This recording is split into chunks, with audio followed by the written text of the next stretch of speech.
कराची की मकामी अदालत में एंकर मुरीद अब्बास समेत दीगर अफराद के कत्ल के केस में 7 साल बाद फरीकैन के दलाइल मुकम्मल हो गए हैं।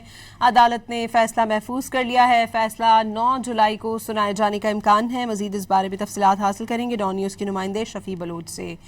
शफी, अपडेट कीजिएगा।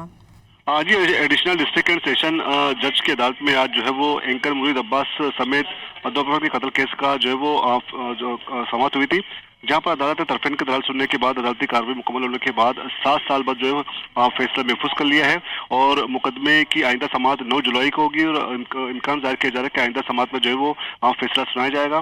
कत्ल के मुकदमे में मरकजी मुलजिम आतिफ जमान जो जेल में है और शरीक मुलजिम आदिल जमान जो कि ट्रायल कोर्ट, हाई कोर्ट, उसके बाद सुप्रीम कोर्ट से जमानत मुस्तरद होने के बाद जो है फरार हो गया था। ट्रायल कोर्ट ने आदिल जमान को इश्तिहारी करार दे रखा है। इस्तगासा के मुताबिक एंकर मुरीद अब्बास और खिजर आयत को मुलजिम आतिफ जमान और आदिल जमान ने 9 जुलाई 2019 को फायरिंग करके कत्ल किया था। जी, बहुत शुक्रिया शफी बलोच आपका।